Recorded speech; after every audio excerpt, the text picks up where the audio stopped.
Democracy depends on a free press. Please support our independent journalism at democracynow.org/give. Welcome to Democracy Now!, democracynow.org, the War and Peace Report. I'm Amy Goodman. In Russia, at least 3 people were killed, more than a dozen others injured earlier today as a Ukrainian drone struck a meat warehouse in Moscow. The deadly strike was part of what Russian officials called Ukraine's largest ever drone attack on the capital region, which also damaged apartment buildings and forced the closure of Moscow's 4 international airports. Ukrainian drones also struck Russia's Kursk region, parts of which have been occupied by Ukraine since last August. Meanwhile, Russia's relentless bombardment continued overnight, with at least 1 person killed when a Russian drone struck a warehouse in Kharkiv. 17 others were wounded by Russian attacks.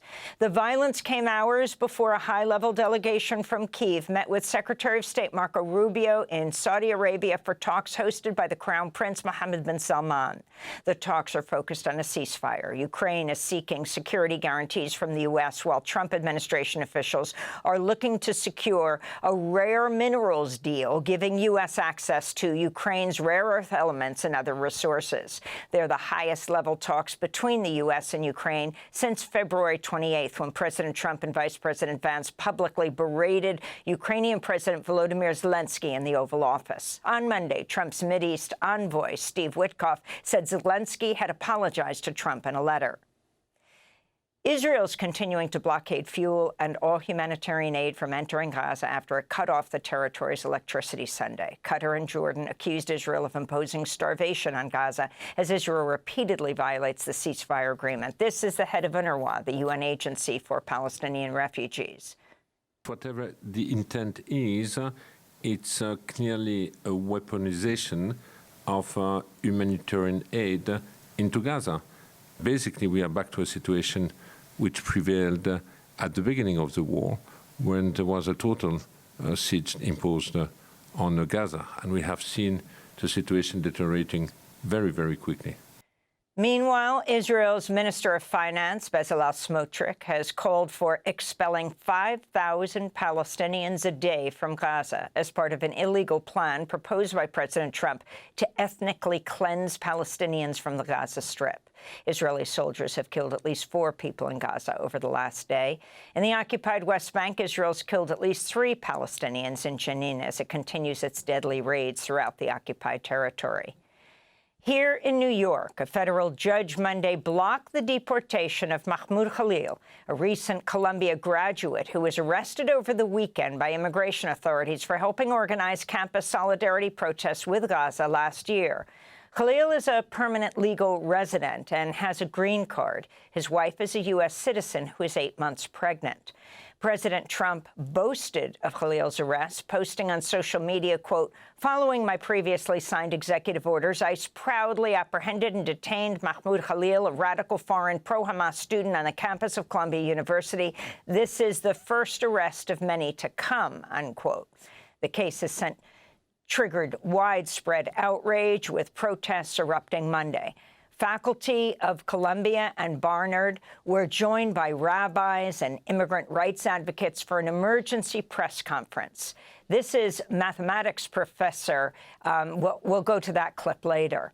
On Monday, the news outlet Zeteo reported Mahmoud Khalil emailed Columbia 1 day before he was detained by ICE, asking for protection after he was targeted in a doxing and smear campaign. Khalil pleaded with Columbia administration, quote, "I haven't been able to sleep, fearing that ICE or a dangerous individual might come to my home. I urge you to intervene and provide the necessary protections to prevent further harm," unquote. Protests also took place in Lower Manhattan Monday. This is Nasisa, Palestinian Youth Movement. Columbia administrators have a responsibility to protect their students, to protect institutions of higher education that Trump and his administration are committed to systematically dismantling. And by making concessions to this right-wing agenda, they're only laying the groundwork for further repression, and it's not going to stop at Palestine.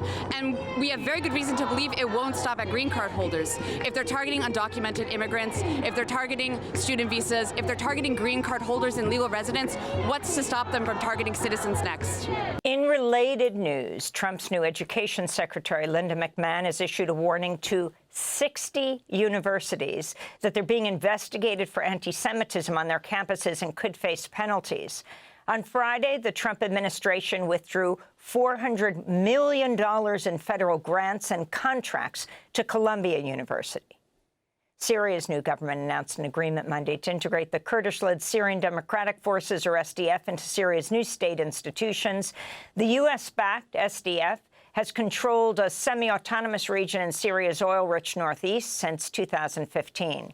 This comes as Syria is reeling from the worst outbreak of violence since the ouster of former authoritarian President Bashar al-Assad in December, with nearly 1,000 civilians killed since last Thursday in Latakia and Tartus provinces, most of them in massacres by fighters loyal to the new government. We'll have more on this story later in the broadcast. Former Philippine President Rodrigo Duterte was arrested in Manila today for crimes against humanity on international criminal court warrant.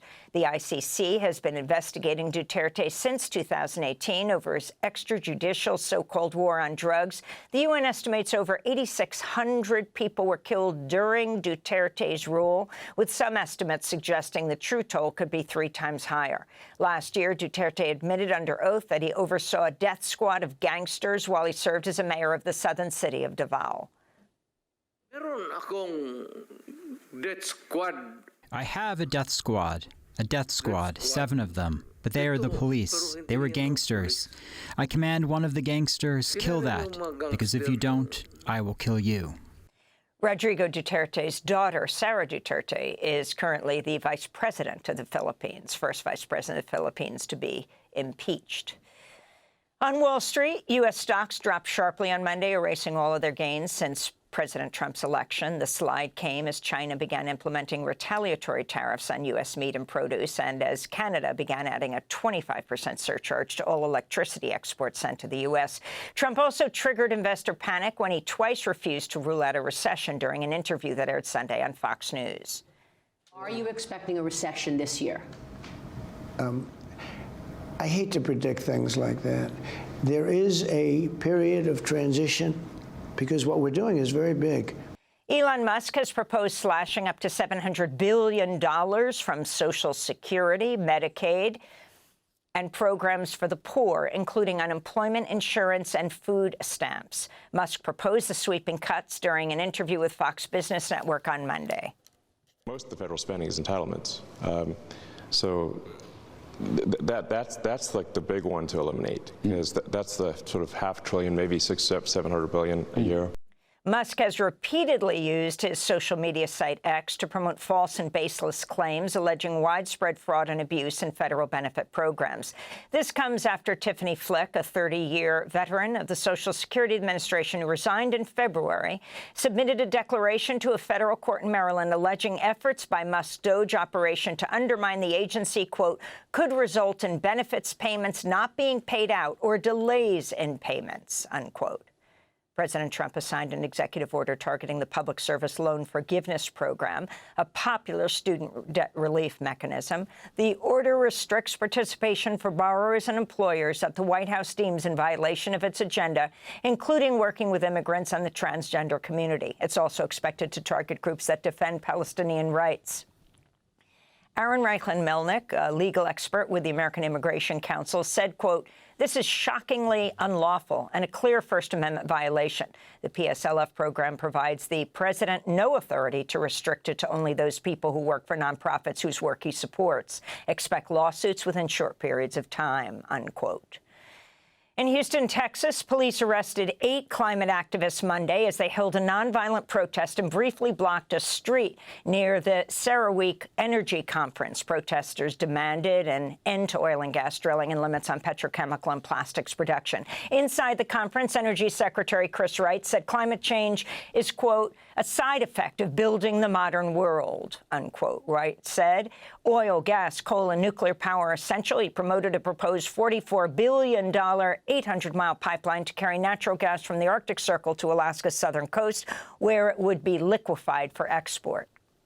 During the last administration, there were far more restrictions on Alaska producing oil, gas, and minerals than there were on Iran.